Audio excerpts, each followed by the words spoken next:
Hello, this is Dr. Mikey Blaya. I have to ask your pardon right away. Please excuse me. I have some upper respiratory viral illness which has both lowered the tone of my voice as well as given me this sort of strange New Jersey-ish accent with some southern pronunciation thrown in. Hopefully I'll get over it right away and get back to my usual melodious tones. We're going to talk a little bit about spinal taps, why they're performed, why they're not performed, and how they're performed, so that you will go forth and perform perfect spinal taps for the rest of your careers. Spinal taps date back to about 1889 when an English physician, Dr. Walter Winter, did the first access of the subarachnoid space. Now he did that with a cut down technique, and he wasn't looking to analyze the fluid but rather to lower the pressure of patients who are afflicted with tuberculous meningitis. A German physician, Dr. Heinrich Quincke, who is known for other eponyms in medication, performed the first needle access of the subarachnoid space, and then a Dr. Arthur Wentworth imported that technology to the United States. He was at Harvard University and published a treatise on the spinal fluid analysis in pediatric patients who had meningitis. And for his troubles, he was attacked by the Anti-Vivisection League for accessing children's spinal fluid, and as a result of that, never got his title over at the up-and-coming prestigious institution of Johns Hopkins. So, when you're going to perform a spinal tap on patient, it's a good idea to establish your rapport with them so that you can obtain an informed consent.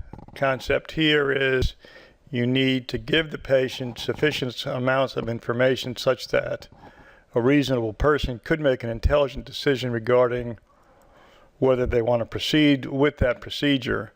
So you need to explain the mechanics of the procedure, why you're doing it, what information you hope to gain by the accomplishment of the procedure, what the risks of the procedure might be, and of course, what the risks of not performing the procedure would be. The most common indication for a spinal tap is to obtain the fluid, the CSF, to see if there is presence of any infection. Of course, tumor cells can be detected as well, and more specialized tests can look for oligoclonal bands, for example, for multiple sclerosis, or your protein level for suspected Guillain-Barré syndrome. Spinal taps can also be therapeutic in both cases of known intracranial hypertension, so that the CSF pressure, intracranial pressure, can be reduced, as well as the installation of medication at times for patients with carcinomatous meningitis. The most common contraindication to doing a spinal tap would be the consideration that the lowering of the subarachnoid pressure in the lumbar region could cause a pressure differential and may precipitate a herniation syndrome. So that in general, we always perform a brain imaging procedure before we do a spinal tap. If for some crazy reason that may not be possible, in that case it becomes absolutely mandatory to perform a very careful fundoscopic evaluation to rule out the presence of papilledema.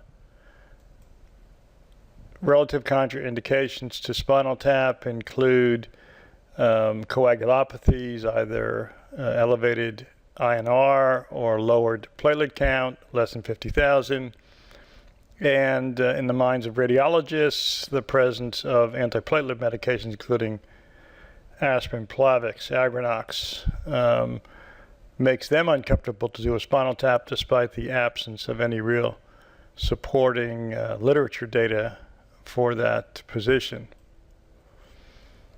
The most common complication of a spinal tap is the development of a post-spinal puncture headache, which is an indication that the dural tear from the needle has probably induced a small leakage of CSF, and as a result of that leakage, there is lowered intracranial pressure. The manifestations of that would be that when the patient goes from lying to either sitting or standing, there is some traction placed on the dura, which is very rich in pain nerve endings, and that very positional sensitivity to developing pain in the occipital area or the neck is an indication that there's lowered intracranial pressure as a result of the spinal tap. Other potential complications, like any procedures, would include infections or bleeding, particularly if you didn't follow the above guidelines regarding coagulopathies. Of course, patients can get a sensory sensation going down the nerve roots, and so as you place the needle, some patients may feel some shocking or paresthesias down the lumbosacral roots. Those are not usually injuries to the nerves, so they're transient. And again, the herniation, I would say that would be a more severe category of a complication, but thankfully I've never seen it. Hope never to see it, actually. So that's why we do it. Those are the potential events that could happen if we do it. Now, how do we do it? Well, it's a good idea to start with a lumbar puncture tray, since it's all been prepared for you. Unfortunately, this picture has not reproduced well, but you've got your tubes, your drapes, gauze, and sponges. This slide is a little inaccurate in that it says it has everything you need except for your gloves. Well, it actually doesn't have the betadine either, so you'll need gloves and betadine. And as you get ready, you're going to want to collect yourself, and you want to go down a list. You want to verify that you're performing the procedure on the correct patient. You want to also make sure that there's a written consent on the chart, and that you've gone through that entire list of contraindications and find none. This is one of the situations where doing a sort of pilot before flight checklists to make sure that everything is in order is a good technique. Now, where do you place the needle? Well, you want to go between the third and fourth lumbar vertebrae, or the L4-5 space.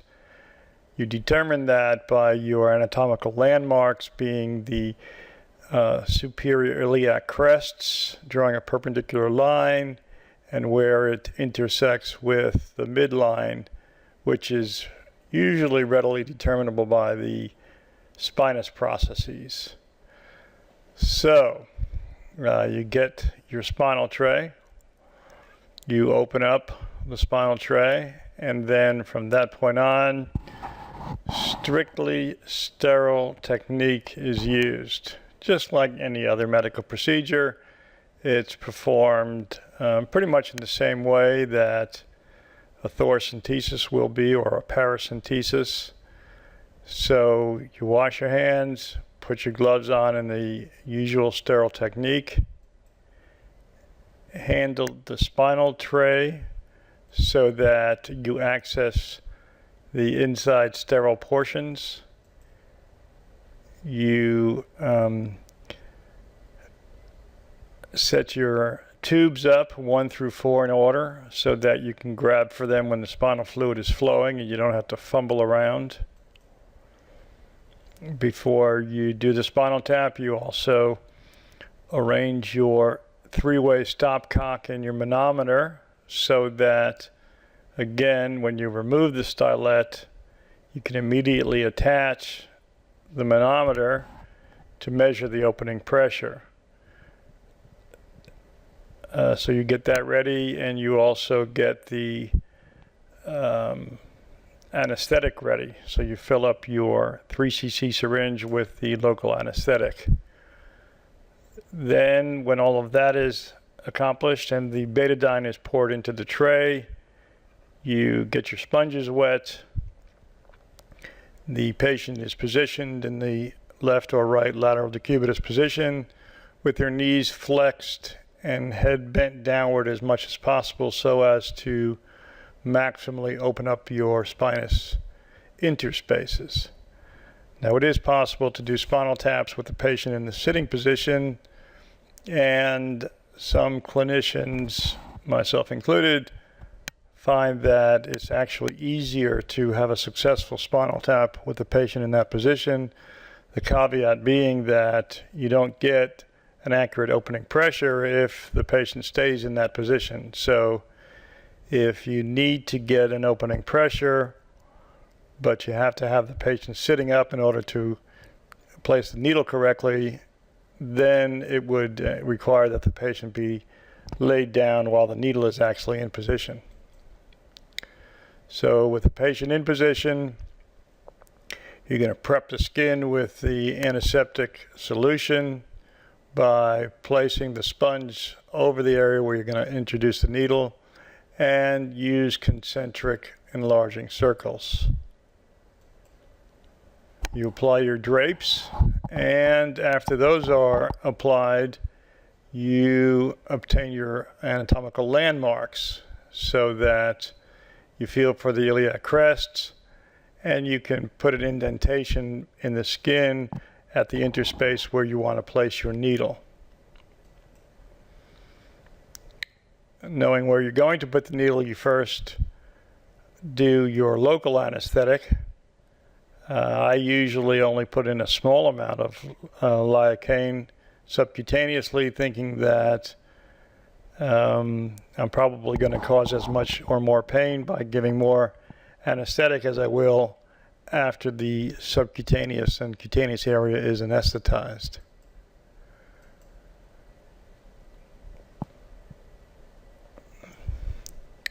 Now, before you give the little local anesthetic, you have to tell the patient with the euphemistic little poke warning, or you could actually be honest and say it's going to hurt like hell. We'll leave that up to you. The needle is a 22 gauge needle, and when it's introduced, the stylet must be in place. And again, it's inserted so that the needle is perpendicular to the dural fibers, so as to hopefully reduce the risk of a post-LP headache. So you put the needle in. Let's see here.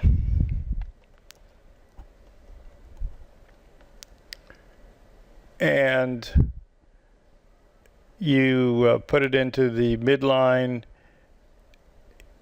angling it upwards about 30 degrees or so, or towards the location of the umbilicus.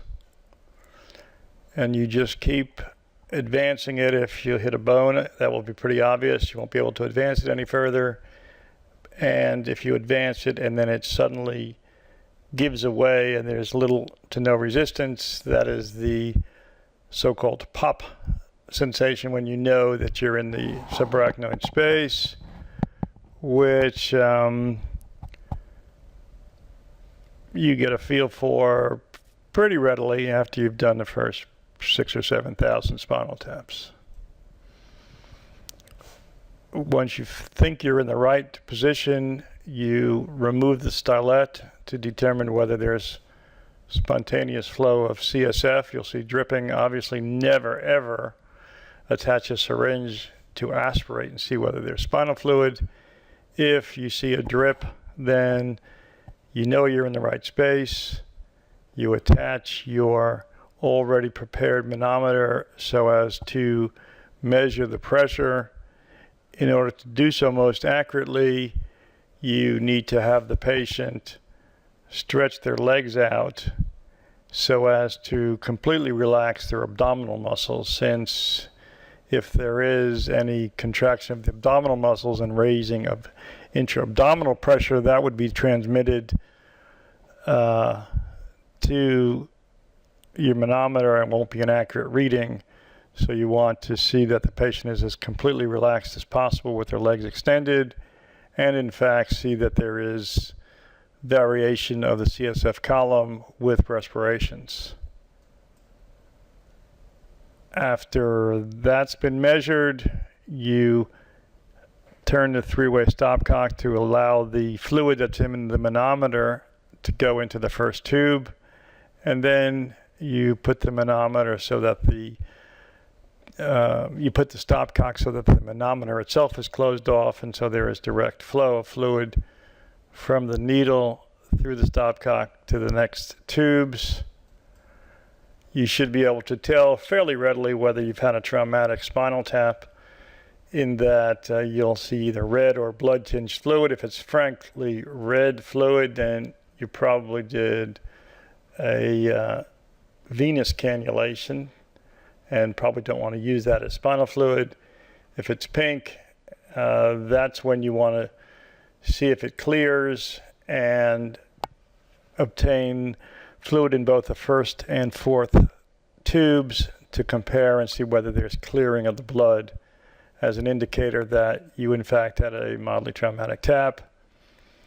Spinal fluid can also be cloudy, which is usually an indication of an infection, or even yellowish if there is any jaundice or raised protein in the fluid. You can take the fluid, hold it up against a white printed piece of paper and see if the black print is readily visible, usually an indication that it's entirely clear CSF. The usual standard orders for spinal fluid include tube number 1, cell count with differential; tube number 2, glucose and protein; number 3, get a gram stain and culture and sensitivity; and number 4, if necessary, cell count. If not necessary, it's always a good idea to instruct the lab, or actually request the lab, to save that 4th tube for potential studies down the road as they become necessary or indicated. Again, these are the ways that we insert the needle. Would be interesting to get a hold of these Sprott needles, because you see they don't have the opening at the very tip, so that this non-opened end can hopefully separate the dural fibers and cause less of a trauma, so that it would also reduce the incidence of a post-LP headache. It's a good idea to get the spinal fluid to the lab as soon as possible, because otherwise there could be lysis of cells and an inaccurate counting, or the glucose levels could go down. Any number of changes can take place if there is an excessive amount of time which is introduced from the time that the fluid is collected to when the lab begins analysis. And so if you can take it down yourself, the patient would benefit. After you've collected all the fluid, you want to replace the stylus in a sterile fashion, and only then remove the needle. If you were to remove the needle without the presence of the stylus, it could create some sort of suction effect, and again, impair the ability of the dural fibers to go back into place. After you remove the needle, you put pressure over the site for a few seconds, and then it's always good to put a Band-Aid on the area so that you know you were there, sort of your signature of a successful spinal tap. Congratulations. And so knowing all of these factors, you can go forth again and do perfect spinal taps. Some situations which may pose some challenges if there is a particularly gravitationally challenged patient, you may actually need a longer needle in order to arrive at the interspace. Sometimes patients move when it's inopportune, and so they will require some sedation. And sometimes it's difficult to get them into the optimal position, but you will deal with those as they come. So I have every confidence that everyone will go out and carry on in the fine tradition introduced by Dr. Quinky those many years ago. Thank you for listening. Bye-bye.